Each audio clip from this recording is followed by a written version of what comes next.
actually. I have to get this admission because I was not ready to come back to write jam.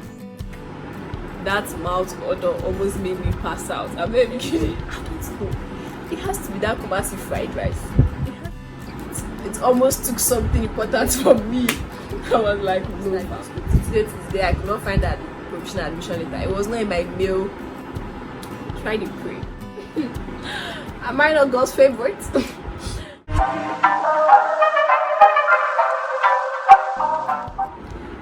Hey guys, welcome back to my channel. It's Lynn here, and in today's video I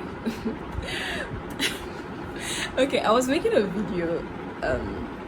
I made a video on how you can gain admission into university in Ghana, and just recently the thought of me sharing what happened to me when I gained admission into Kwame Nkrumah University just came across my mind, so I decided to share it with you guys.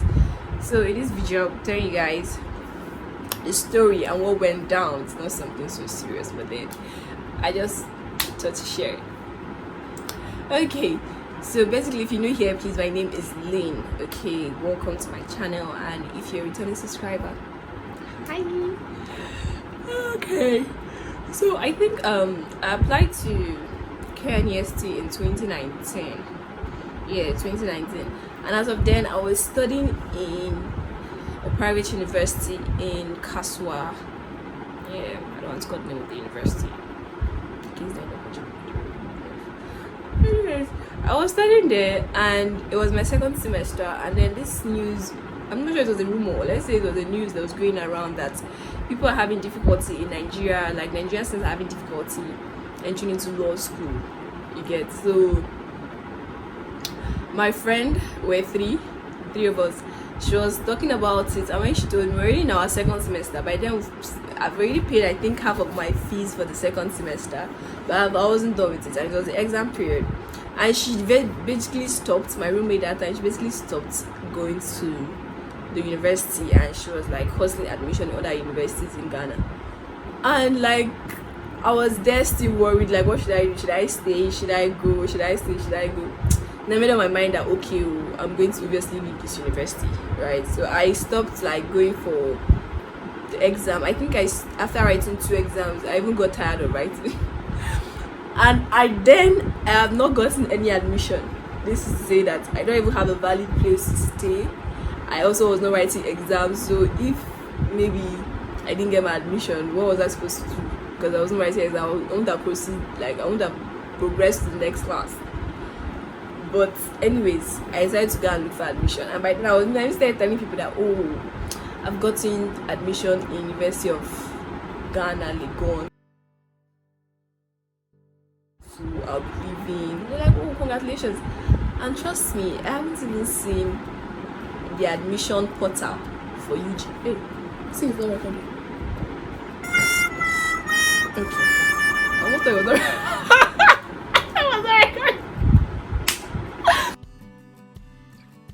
I haven't even seen I have trust issues even with my camera. I haven't seen the admission portal for UG, you know. So when I decided to sit and register, I realized that the admission was closed. I was like, Jesus, what would I do? And that was like August something. Is it 20 something? Admission portal was closed anyway. And I was like, okay, let me go to another public university which is well known. I was like, Kwame Nkrumah, but I didn't want to leave Accra. That was my problem. I was like, leaving Accra looks like a very stressful thing for me. So I ended up summoning up courage to go on the website, and I started filling my admission form 2 days before the closure of like application for admission period. As I was filling the form, I was having this prayer, Our Ladies of Perpetual Help novena, because it was only God that could perform that miracle.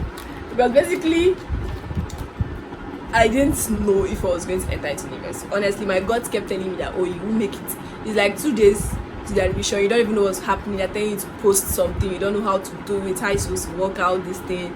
And so as I just sent the letter I don't even know if it went through. Apparently, I just sent the email, I submitted it, and I was quite skeptical about it in my spirit. I kept telling my sister that, oh, this is not going to work out. I kept praying about it, to like serious prayer. And she was like, okay. She came from her school and she was like, okay, let's go to Kumasi and see what's up with the admission. So now it's our first time in Kumasi, the both of us, okay. And we're like, oh, Kumasi is like 4 hours journey, so we like came out from like, we got out at 8 from Accra, Kasua, went to Circle, we took car, the IP bus, and we're going to Kumasi. And they kept telling us that the only thing we heard as I entered the bus, I don't even know how we didn't sit on the same seat. Basically, I don't know how she sat behind me. The guy besides me, this guy was sleeping throughout the entire trip, and me, when I'm going places I don't know, I stay woke. So even though I was feeling sleepy, I was like, no, you still sleep, you have to wait. So I opened my eye, I was like, let's just wait. So every single time when someone got down, they always spoke in their language, like they'll speak, oh, patrol, people say getting down. So I kept telling the mates, oh, I was trying to communicate to the mates that tech.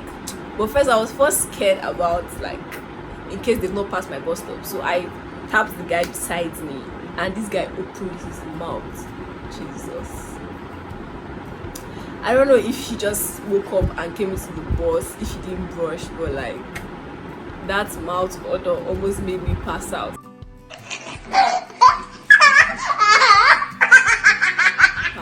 I'm not even kidding.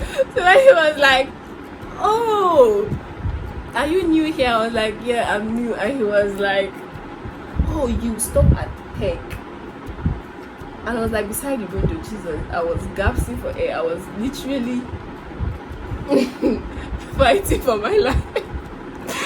So as guy just told me, I was like, okay, thank you very much. And this guy kept talking, saying that, oh, he wants my number.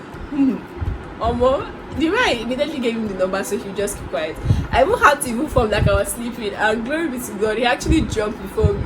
So I had to keep reminding the conductor that, okay, I'm going to stop at Tech. When he got to Tech, he made us stop. So we got that Tech, we're all confused. You know, Tech has this overhead bridge, right? I think, yeah, it has an overhead bridge. So we were thinking that we didn't even know we could get campus taxi leading us to maybe on campus. We didn't even ask for help as to how to get to the main administration. Do you know, we climbed down this bridge and we walked from the entrance, from Tech Junction entrance to main administration. Main administration. If you're a tech student, you know how long that journey is. And basically, I'm not someone who likes to walk for long, especially when I've not psyched myself that, okay, I'm going for a walk, I'm going to walk this long. And I was walking, and the person we met, I think the security guy, was like, oh, go straight. And like, okay, go straight. I went to Conti roundabout, there's a place, and they're like, oh, go straight. We walked. And after we walked, we went there. We tried to enter into the front gate. They were saying, oh, you can't enter from here, you have to follow the back. As we entered, we had to look for the admissions office, right? By then, I was already hot, sweaty, and hungry. So I was literally tired. When I went there, they told me, oh no, I have to go to some place that the admission officer was not in. I should go to, was it Casely Hereford? I don't even know the building. But I was supposed to go somewhere where they attend to international students. And I went there, people were sitting down, like, outside, waiting. And I sat there, and the guy was like, I should go and print my things for admission form, those things. So we had to go and print it out, right? We had to go and print everything. When we printed it, we went back to the guy, and he was like, oh, with this score that I have in my WAEC results, I won't be able to make law. That I will have to pick a different course. And I was like, oh, it has to be law, because I told my dad I'm going to study law in Ghana. What am I supposed to tell him? It had to be law. And he was like, oh, okay, that's anyways, that he's not going to, he didn't really help me. That's just it. But I think he gave me a form to fill. Apparently, I feel like I had to fill my I had to fill a form again. I don't know what form that is, and I can't clearly remember the name on the form. I just know I was filling something. I had to go to look for someone to stamp whether it was a public. They wanted, is it a public figure, something of that sort, like maybe an official in government. I don't know exactly what that was, but they asked me to look for someone in Ghana who had a position, probably a political position, probably a church head, some kind of significant position to sign for me, right? And I had to look for that. So luckily for me, my sister's friend who was in her university, who graduated, his dad had that kind of position. So we had to call the guy. He came and he took us. His dad signed for us. Luckily, he signed on behalf of his dad. Anyways, we got the signature. That's the important part. So, and after we got it, he actually gave us a place to stay because I don't know, we didn't rent a guest house. It was already late and we couldn't go. We haven't seen like the admission administrator. I know they told us to go and come back. And we went there. We had to stay at his place to sleep, like a family house. So we got a room and we slept there. So the next morning, they gave us fried rice to eat at night. There were a few people who were talking. I don't know if they were students. I can't even remember the people I spoke to that night today. But I know they were tech students. They were attending KNEST. And then the next morning, it was the first time actually in my entire life bath without sponge. Very interesting. It was not my place, so like I had to manage and do whatever I had. And the water that morning was so cold. Oh, Kumasi was so cold that morning. I was like, I had to now rewear what I wore the last time because I did not prepare to stay over in Kumasi. But I had to set up very early. So that's my sister's friend was really helpful, actually. If she watches this video, thank you very much. Then he drove out to the main administration, right? Then went to meet the lady, and she was not around. And they told us to go and come back. We went, we ate, we came back. She was not also around. I was like, nah, fam, I have to wait for this lady.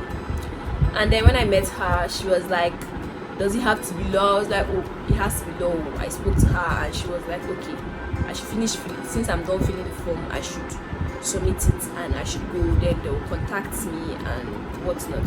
So afterwards, my sister's friend drove us to, where did they pick her again? I got to the place where they picked her. Yeah, to the bus terminal in Kumasi, and we set out to come to Accra. That is when this started. So I was inside Kumasi car, I was moving. This time around I had to sleep because I was so tired. And as I even left there, I kept praying like, Charlie, I have to get this admission because I was not ready to come back to write JAM. Because basically my dad wanted me to attend a public university, and for public universities in Nigeria you have to write JAM. I was like, no, I can't come back to write that JAM exam. It's going to be super stressful. So that was just one of my prayer points, like, Father Lord, whatever is happening, don't let me come back to Nigeria to write this JAM. So I was really very sleepy in that car. I started sleeping, and then I think I got really, really car sick. My stomach started paining me. This kind of pain I was feeling. I knew that the next thing that was going to come out was not going to be something desirable.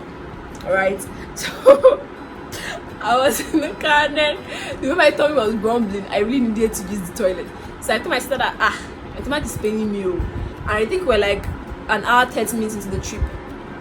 Both past like the place where they stopped to eat, Linda door. So, and she said, she was like, oh, you have to wait. I've never prayed this prayer that, Father, let's not have shit, these guys are smells coming out. True. Because that was what was happening to your girl. Hey, and my sister was not helping matter. She kept cracking some annoying joke. I was like, would you just shut up? Because right now I can't move, I can't talk or laugh too much because you don't know what's going to happen. don't want me to embarrass myself here, so just wait. Do you know, I kept opening the app. There was no signal. I kept opening like Google Map app, so I would know how close we were to Accra, because I was about to stop on the first stop in Accra and find somewhere to ease myself. And this girl, we're checking. I had to wait. Hey, survival of the fittest. I had to stay. Had to be strong for myself and my dignity. I was strong until we reached Achimota. I wanted that the first stop, but that was why I stopped at, I can remember. And I got down, we got into this plaza. And they're like, oh, what? I want to use your washroom. My sister wants to use your washroom. As my sister was even the one doing the talking, I was already going to look for the kind washroom. And they're like, oh, you can't use the washroom if you won't buy something from the plaza. And the guy talking from this shop, what was he even selling? Like those Christmas lights, card. I'm like, fam, what am I supposed to buy from your shop that's going to help anyone? But I couldn't even think so deep into it. I was like, no, so you know what, just buy anything, even though it's card, buy anything for this guy's shop, honestly. And I went to use this toilet. Hey, I never got to the toilet where I like thank God I was not a minute late. Thank God for my reefer, man. That was what happened. And as I went, after I finished easing myself, I spent like 5 minutes there, and I came out and I was like, thank God, I don't know. It has to be that Kumasi fried rice. It has to. So even when I came first year, I was actually very skeptical about eating fried rice. I was like, no, let me eat jollof rice. At least that one I'm very familiar with. This fried rice I tried, and it almost took something important from me. I was like, no, fam. Anyways, we entered Uber and we went back to my place at Kasua, and I started praying. They pray. When people tell you they pray, really they pray, because prayer works, honestly. And then I think after a week so I got my provisional admission letter. I was so excited. Hey, you see the joy in my heart that you actually think I won like scholarship to Harvard. But it was just Kwame Nkrumah I was coming to. Yeah. And when I saw the provisional admission letter, you know, after I actually sent my acceptance letter, or when I registered in the school, today I could not find that provisional admission letter. It was not in my mail. Where it went to, I don't know. Even the last I had to go and renew my non-citizen card, I had to literally ask for YX scratch card, so they'll log into the school portal and then get me a provisional admission letter. That's how serious it was. So once I got this letter, I was so happy, honestly, and I was like, oh my God, it had to be good. And now when I started thinking about this story, like recently, I realized that so many things that happens in life, like spiritually and physically, when they even say heaven help those who help themselves, to some extent that saying might be true, because now that I've grown up spiritually and physically, I understood that prayer works through elements on earth, right? And then just because I was saying my prayer, I didn't just still actually went personal to it, and I followed my God, that's my spirit. Now I understand that that's actually spirit leading, and I had to travel to go and work out that admission. People would have been saying that it's because I'm international student that accepted you. That's not the case. Because I know a friend who went after me, she also had international student but didn't get it. So let's just say that it's good. You know, people want to explain a lot of things with science and explain everything with science, but how I came about to this world and how I got that admission to today, I'll still say it's good, because I can't even remember the woman's name I met, how everything unfolded, but like getting there, having provision, and like the whole time guidance is makes me so emotional.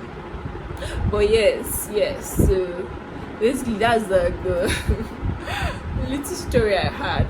And in that time I felt like everything was just happening for my good. Suddenly I came on Facebook, and then there's a moving company, and they were having a discount for moving around Accra, Kumasi. So I think I paid like 150 cedis, and it took me directly to the front gate of my hostel. I'm not even kidding you. I'm like, the whole time I'm going on Facebook, I'm always seeing clothes popping up. Everything was really happening for my good. After that day, I've never seen a moving company coming up on my Facebook again. I know basically people would like to justify this with search engines. Mind you, I haven't even thought of how I would get to Kumasi. I just know I got the admission. I was like, okay, well, last we go to Kumasi. How we go now, we don't know. And you know, normally, common sense, I would have gone probably to the web. And whatever it is I searched maybe on the web, once I come on any social media, whether Instagram or Facebook, then things will start recommending it to me, like adverts and those things. Then if I went to search for where I can get ring light in Kumasi, there's no way if I go through my Instagram, I would have seen an ad, buy ring light from Jumia or something like that. But this was not the case because I haven't even searched for any movie company. And I was like, this counts. Am I not God's favorite? And I got it, and I had to move, and I moved, and first year was first year. It's a whole story, but maybe it's next time. But anyways, the lesson you should get from this story is that try to pray. And if you pray for something, your prayer cannot be substituted for actions. Meaning that there are things that you can change, there are things only God can change. So try to work within what you can change and what you can do, and leave the rest for God. And trust me, baby, He would show up. Like, He will show up. So this marks the end of my video. As I always say, please like my video and share with a friend, and also subscribe to my channel. This is to help me get on the good side of the Instagram algorithm, because then my videos will be recommended to more people. So even if you don't want to watch the video to the end, just share to someone. Who knows, my interested viewer might be on your contact list or on your timeline anyway. So show some love, okay? Till next time, remember blessed. Bye.